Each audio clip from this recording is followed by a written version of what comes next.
But, Willie, we're now just 4 days away from Iowa, where we're going to be at Java Joe's. And we have new polling that shows two candidates in a dead heat. Plus, the key moments from the impeachment trial yesterday, including the president's defense team's argument that quid pro quo isn't impeachable, even if it happened. But first, Willie, the uncertainty on Capitol Hill ahead of the expected vote tomorrow on whether to call witnesses. Well, we saw some of that yesterday when the president was at that big trade deal signing and taking a whip count out in public and had them stand and raise their hands. Republican sources telling NBC News they expect now, Republicans do, to have enough votes to block Senate testimony, with Democrats possibly coming up one vote shy of the 4 Republican votes needed. Yesterday, 2 vulnerable senators up for re-election, Cory Gardner of Colorado and Martha McSally of Arizona, said they will vote against calling new witnesses. Senator Pat Toomey of Pennsylvania, who reportedly proposed trading one Republican witness for a Democratic witness, now says he is, quote, very, very skeptical that any new testimony would change his mind.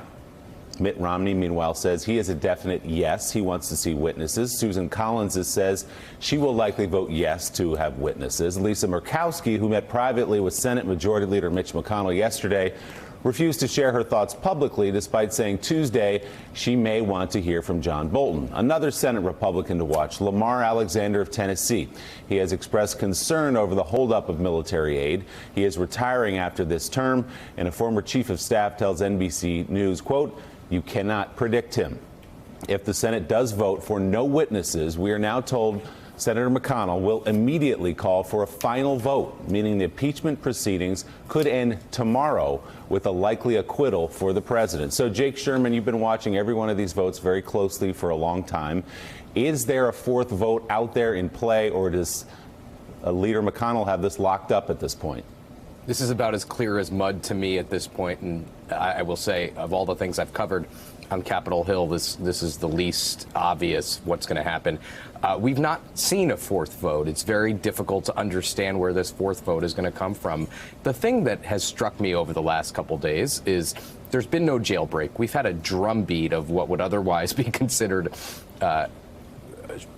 narrative-changing stories from the New York Times getting a hold of John Bolton's book, and we've not seen this jailbreak of witnesses that we anticipated we would see under these circumstances. So the longer that Mitch McConnell is able to hold on to his conference, the longer he's able to prevent this jailbreak, which he has been able to do, the less likely it is we will see witnesses, and the more likely it is that he will be able to take this to a final vote on Friday. What about Lamar Alexander, Jake? That's the one senator, as I said, he's retiring. He may decide that this is a time to make some statement for history. What can we read into his thinking, if we can?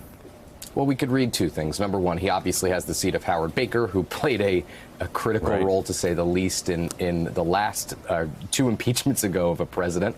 That's number one. Number 2, we have to understand about Lamar Alexander is he's extraordinarily close with Mitch McConnell. Very, very close with Mitch McConnell, a longtime ally, lieutenant of his.